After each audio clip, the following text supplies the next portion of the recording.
Iainao manjery dia ao koa ny conférence débat izay iadikevitra amin'ny latsinainy le 13 dia conférence débat zany iarahan'ireo manam-pahaizana maro be mipondo dia ampiasana mihitsy hoe le hoe tena zava-dehibe nge tianon'ireny sady tsy vidim-bola izy mitarika fahasalamana mitombo raha tanteraka tsara dia misy natao fahafatesana ny zaza ary ekonomika misy koa anatin'ny ekonomika dia tsara ho an'ny zaza zany singa mamelona feno tena feno dia feno zany azonareo dia fanentanana izay ataonareo rehetra tompona andraikitra dia misy fivoriana koa zany hatrany hatrany koa amin'ny latsinainy izao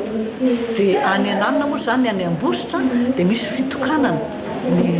fanomezana anona koa karazana prime na certificat ho an'ireo hôpitaly izay sakaizany zaza